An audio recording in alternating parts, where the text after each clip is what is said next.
আমার নাম সরজিৎ পাল, আমাদের চ্যানেলে আপনাদের স্বাগত। তো এর আগের দিন একটা চ্যাপ্টার নিয়ে আলোচনা করেছিলাম, যার নাম ছিল লিভিং ওয়ার্ল্ড। সেই চ্যাপ্টারে আমরা জাস্ট একটা ওভারভিউ নিয়েছিলাম, হাতের নাগালে নিয়েছিলাম যে কোন টপিকটাকে কী, প্লাস শর্ট ট্রিক্সগুলো, এক্সেট্রা এক্সেট্রা। তো আমরা এই ভিডিওতে সেই সাব টপিকগুলো নিয়ে আলোচনা করব ডিটেলসে। চলো শুরু করা যাক। তো আমরা যে লিভিং কথাটা বলেছি, লিভিং ওয়ার্ল্ড, এর আগের দিন তো বলেছিলাম যে একটা জীব বেঁচে আছে, তার তো কোনো বৈশিষ্ট্য দরকার, তার তো ফিচার্স দরকার। তা সেই ফিচার্সের মাধ্যমে আমরা বলতে পারবো যে সে লিভিং কিনা নন লিভিং। ঠিক আছে? তো সেই ফিচার্সগুলো হলো ক্যারেক্টার।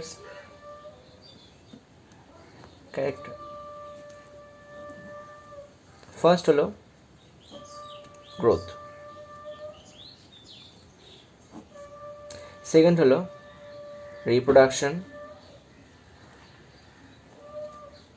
থার্ড হলো মেটাবলিজম, ফোর্থ সেলুলার অর্গানিজম,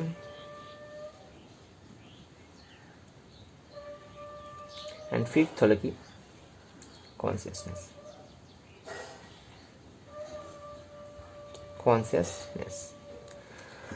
তো ফার্স্ট চলে আসি আমরা গ্রোথ নিয়ে।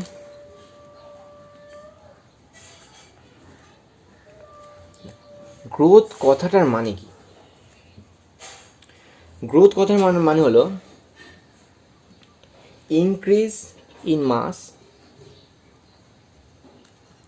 And increase in number of individual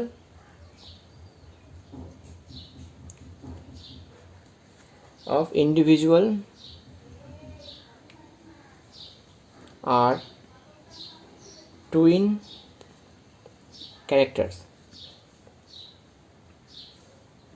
characteristics of growth. মানে অর্থ হলো যে একটা গ্রোথ, সেই গ্রোথকে আমরা দুই ভাগ করব। একটা হলো অ্যানিমাল গ্রোথ, আর একটা হলো প্ল্যান্ট গ্রোথ। জাস্ট এই পয়েন্টটাই মাথায় রাখো যে অ্যানিমাল গ্রোথ অনবরত হয় না, একটা লিমিটেড গ্রোথ হয়। এটা একটা লিমিটেড গ্রোথ। আর প্ল্যান্ট গ্রোথ মানে লাইফ টাইম চলে, আনলিমিটেড।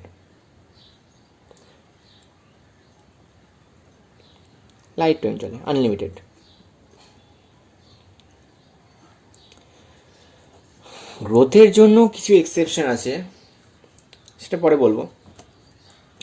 আচ্ছা,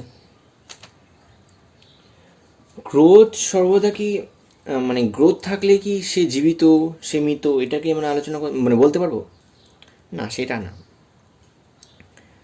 গ্রোথ তো সর্বদা সবসময় হয় না। অ্যানিমালসের ক্ষেত্রে, প্রায় সব অ্যানিমালসের ক্ষেত্রে গ্রোথ কি সবসময় হয়? একটা নির্দিষ্ট এজের পর সেই গ্রোথটা তো হয় না। তাহলে গ্রোথ না হলে কি সে বেঁচে নেই? Of course not. মানে গ্রোথ ইম্পর্টেন্ট, কিন্তু মোস্ট ইম্পর্টেন্ট না। মানে সে জীবিত আছে এইটা প্রমাণ করার জন্য আমি তার গ্রোথ ফিচার্সটা লিখে দিলাম, তাহলে হয়ে গেল, এইটা মানে না। এটা একটা ফিচার্স, কিন্তু not important features.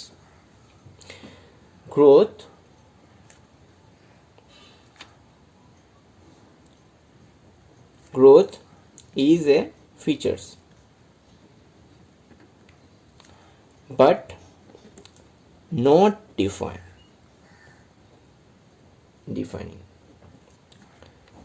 Not defining মানে হলো অতটা ইম্পর্টেন্ট না। একটা জীব বেঁচে থাকার জন্য যা যা বৈশিষ্ট্য দরকার, তার মধ্যে যদি আমি জাস্ট এটাই লিখে আসি, তার গ্রোথ হয়। জীব কাকে বলে? যার গ্রোথ হয় না, তা তো আমরা বলতে পারবো না। কিন্তু growth can be defining in specific condition. মানে growth can be defining in specific condition, মানে কিছু স্পেসিফিক কন্ডিশনে গ্রোথকে আমি কি ডিফাইনিং বলতে পারবো। তাছাড়া না, গ্রোথ কি নন লিনিয়ার হয় না? হয়, কিন্তু সেটা কীভাবে হয়, পসিবল কি না? হয়, অবশ্যই হয়। সেটা হয় ডিপোজিশনের মাধ্যমে। ডিপোজিশন মানে কি? জমা হওয়া। দেখা যায় না, জাস্ট একটা এক্সাম্পল দিচ্ছি। হবে একটা পাহাড় আছে, তো সেই পাহাড়ের চূড়োটা আস্তে আস্তে বড় হবে। কীভাবে?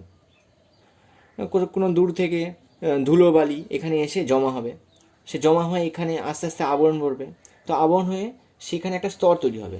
সে স্তর তৈরি হওয়ার পরে সেটা একটা গ্রোথ হচ্ছে, মানে একটু বেড়ে গেল। তো সেটা নন লিভিংয়ের ক্ষেত্রে পসিবল, কিন্তু সেটা ডিপোজিশনের মাধ্যমে, একমাত্র ডিপোজিশনের মাধ্যমে। তাহলে বুঝে গেল তো গ্রোথকে আমরা কেন ডিফাইনিং ফিচার্স কেন বলছি না।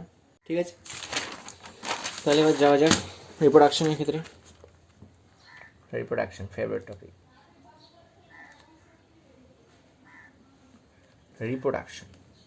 রিপ্রোডাকশনের মানে ইনক্রিজিং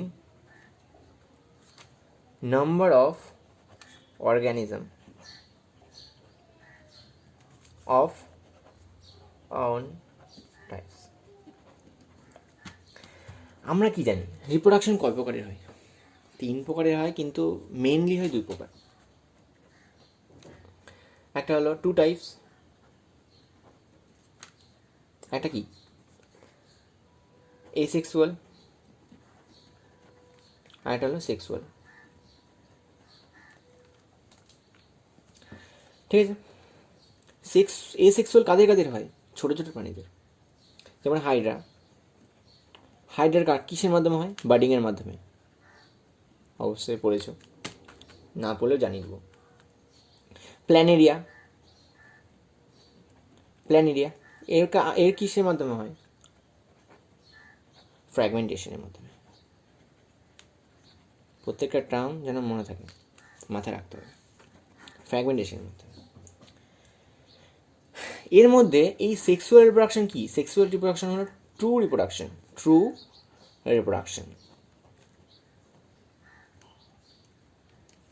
রিপ্রোডাকশন কি আমরা কি ডিফাইনিং ফিচার্স বলতে পারবো? ধরে নিই না, যদি রিপ্রোডাকশনকে যদি আমি রিপ্রোডাকশন যদি আমরা ডিফাইনিং ফিচার্স বলি, তাহলে তার কী দরকার? তাহলে তার সেক্সুয়াল রিপ্রোডাকশন দরকার হয়। তা না হলে যদি সেক্সুয়াল রিপ্রোডাকশন মানে অ্যাবসেন্ট থাকে, তাহলে সেটা হলো নন লিভিং। কিন্তু এটা কি পসিবল? না, মোটেও না। কারণ আমরা জানি যে কিছু কিছু ক্ষুদ্র ক্ষুদ্র জীব আছে যাদের এই সেক্সুয়াল রিপ্রোডাকশন হয়। হাইড্রা এই কি মৃত? না, মোটেও না। তাহলে বুঝলাম রিপ্রোডাকশন কী বলে, সেক্সুয়াল রিপ্রোডাকশন হলে কি সে জীবিত? এটা হবে না। এই সেক্সুয়াল রিপ্রোডাকশনও অনেকজনের হয়। ঠিক আছে, তার জন্য একমাত্র সেই রিপ্রোডাকশনকে আমরা নন লিভিং ফিচার্স বলি।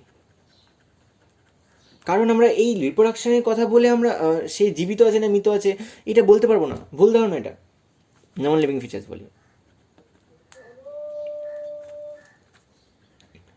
ঠিক আছে, আচ্ছা ঠিক আছে। এবার হলো মেটাবলিজম মানে কি? সেলের ভিতরে তো আমাদের কেমিক্যাল রিয়াকশন হয়, আমরা জানি তো সেলের ভিতরে কি হয়, কেমিক্যাল রিয়াকশন হয়। তো সেই রিয়াকশানগুলো করতে হলে একটা অ্যাকোয়াটিক ফর্ম দরকার হয়, অ্যাকোয়াটিক মিডিয়াম দরকার হয়, আর এনজাইমের দরকার হয়। তো আমাদের এই মেটাবলিজম 2 টাইপের হয়। একটা হলো অ্যানাবলিক, একটা হলো ক্যাটাবলিক। অ্যানাবলিক অ্যান্ড ক্যাটাবলিক কী বললাম? একটা হলো এনজাইম দ্বারা হয়, দ্বিতীয় হলো অ্যাকোয়াটিক ফর্মে হয়। কন্ডিশন হয় হয়। তো আমাদের প্রত্যেকবারই একই প্রশ্ন, এটাকে কি আমরা ইউনিক ফিচার্স বলতে পারি, ডিফাইনিং ফিচার্স বলতে পারি? আমরা জানি যে metabolic features, metabolic reaction is unique features of living. But একমাত্র কি সেলের মাধ্যমে হয়? একমাত্র কি সেলের ভিতরে কি মেটাবলিক রিয়াকশনটা হয়? না, সেটা তো না, এটা ভুল। কিছু metabolic reaction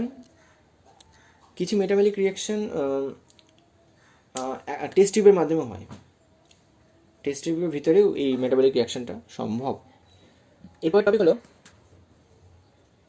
diversity in the living world.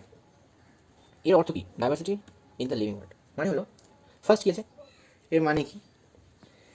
মানে হলো আমাদের পৃথিবীতে যত টাইপের লিভিং অর্গানিজম থাকে তাদেরকে বলা হয় বায়োডাইভার্সিটি, তাদেরকে একসঙ্গে বলা হয় বায়োডাইভার্সিটি। আমাদের এই পুরো আর্থে, টোটাল আর্থে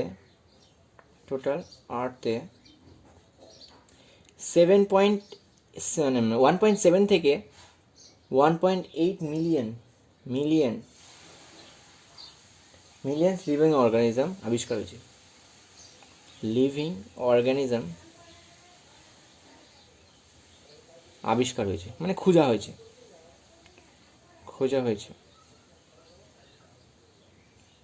কিন্তু টোটাল আমরা তো জানি যে টোটাল আছে 7 মিলিয়ন। সেই 7 মিলিয়নের মধ্যে আমাদের মাত্র 1.7 থেকে 1.8 মিলিয়ন, মানে এখনও অনেক বাকি আছে, এখনও লিভিং অর্গানিজম আরও খোঁজা বাকি আছে। তাহলে এরপরের টার্মস হলো, দুটো টার্মস আছে, একটা হলো নমেনক্লেচার,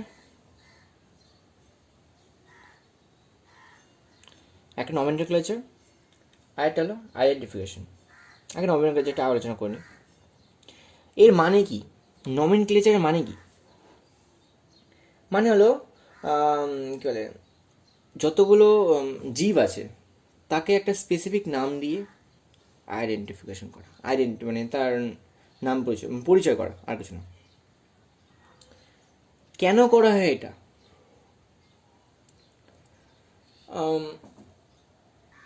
তা জানার আগে জেনে নিই যেটা কয় প্রকার। দুইভাবে ভাগ করা হয় এটাকে। নমেনক্লেচার মানে কোনো নাম দেওয়া, তো একে দুইভাবে ভাগ করা হয়। একটা হলো কমন নেম, একটা কি সায়েন্টিফিক নেম, যাকে আমরা বায়োলজিক্যাল নেমে বলি বায়োলজিক্যাল নেম। দেখে নিই দুটোর মানে কি। সায়েন্টিফিক নেম মানে কমন নেম মানে কি? কমন নেম বলতে বোঝায় যে বিভিন্ন জায়গায় বিভিন্ন নাম। যেমন আমাদের এখানে বলা হয় টোটোকে, মানে টোটোই বলা হয়, নদীয়াতে বলা হয় টুকটুকি। তো বিভিন্ন জায়গায় ওখানে গিয়ে বোঝা যাবে না যে টুকটুকি আবার কি। তারপর বোঝা যায় যে একই জিনিসকে বিভিন্ন জায়গায় নাম দিয়েছে, বিভিন্ন জায়গায় বিভিন্ন জিনিস নাম। তো এটা দেখে তো আমরা প্রবলেমে পড়ে যাব। তো কী ভাই, প্রবলেমের কারণ কি? বিভিন্ন জায়গায় আলাদা আলাদা করে নাম দেওয়া হয়, আর এক বা একাধিক নাম চলে আসে। তো এটা তো অত ইম্পর্টেন্ট না, মানে এটা দিয়ে তো চলবে না, আমাদের নাম কমন নেম চলবে না, প্রচলিত নাম চলবে না। তাই আমাদের তৈরি করেছে সায়েন্টিফিক নেম, মানে যাকে বলা হয় বায়োলজিক্যাল নেম। মানে কি যে আমরা কি ওই যে 1750 সালে লিনিয়াসের কথা শুনেছি তো। 1750 সালে লিনিয়াস একটা তার বুক পাবলিশ করেছিল, আর সেই তার কথাগুলো সেখানকার সেই টাইমের সব বিজ্ঞানী মেনে নিয়েছিল। তার নাম কি ছিল? 1750 লিনিয়াস একটা বুক তো পাবলিশ করেছিল, আর তার কথা সবাই মেনে নিয়েছিল। আর সেই বুকটা, যেই বুকটা তৈরি করেছিল সেটা 200 বছরের মতো চলেছিল। তার যে দুটো বুক ছিল, 2 বুকস, তার মধ্যে একটা ছিল সিস্টেমা ন্যাচুরি,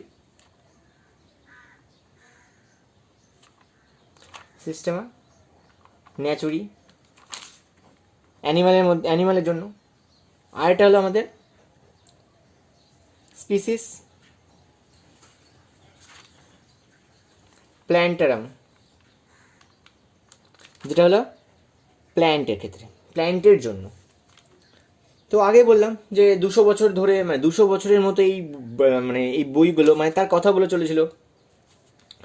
সেই 200 বছরের পর আসলো আরও মানে ক্ষুদ্র ক্ষুদ্র, মানে আরও ডিটেলসে গেল সবাই। তো আইসিবিএম আবিষ্কার হলো। আইসিবিএম এর নাম কি?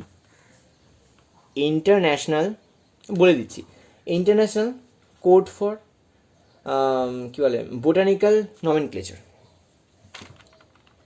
International code for botanical nomenclature. আর আরেকটা ছিল ICZN, international code for zoological nomenclature. International code for zoological nomenclature, ঠিক আছে? এবং এই মানে তার থেকে এই টার্মটা এসছে, বায়োনমিনাল, কি বলে, বায়োনমিনাল নমেনক্লেচার। এটা বুঝে নি বায়োনমিনাল নমেনক্লেচারের মাধ্যমে কী বলেছিল সেখানে বলা হয়েছিল যে একটা এভরি স্পিসিস নেম, প্রত্যেকটা স্পিসিসের নাম জানার আগে তাকে দুটো পার্টে ভাঙতে হবে। একটি হলো জিনাস, আরেকটা হলো স্পিসিস। মানে এটা লেখারও একটা সাইন্টিফিক নেম, লেখার বিভিন্ন ধরনের পদ্ধতি আছে, সেটাকে মানতে হবে। সাইন্টিফিক নেম লিখতে আমাদের মানে প্রত্যেকটা সাইন্টিফিক নেম আমরা ল্যাটিন ভাষায় লিখি। ল্যাটিন মানে কি, মানে ব্যাকা ব্যাকা হবে, নামটা ব্যাকা ব্যাকা হবে।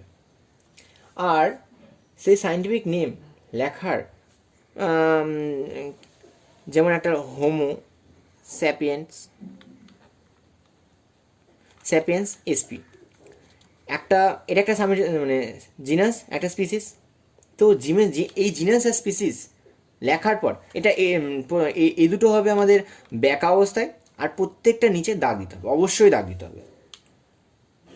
নয়তো পরীক্ষায় কী হবে, যে ধরো এটাতে দাগ দাওনি, এটাতে দাগ দিয়েছো, পুরোটা কাটা, যতই সুন্দর লেখো, যতই হাতে হ্যান্ডরাইটিং ভালো লেখো, কেটে দেবে। আর আরেকটা কথা, সায়েন্টিফিক নাম লেখার আগে, মানে লেখার সময় কখনোই হোমো নিচে স্যাপিয়েন্স, মানে জায়গা নাই, এখানে এতটুকু জায়গা আছে, স্যাপিয়েন্স আটবে না, তো কখনোই নিচে লিখতে যাবে না, কখনোই না। যতই ঠিক হোক কেটে দিবে, একদম পুরো কেটে দিবে, ঠিক আছে? তাহলে এগুলো মানে সায়েন্টিফিক নেম লেখার আগে, লেখার জন্য কিছু কিছু সূত্র আছে, ফর্মুলা আছে। ফার্স্ট কি, ল্যাটিন ভাষায় লিখতে হবে। সেকেন্ড হলো জিনাস আর স্পিসিসের নিচে সর্বদা দাগ দিতে হবে, আর সর্বদা এক লাইনে লিখতে হবে, ঠিক আছে? আচ্ছা, শেষ হয়ে গেল। তাহলে আজকে এতটুকুই থাক। আমরা আজকে কী আলোচনা করলাম?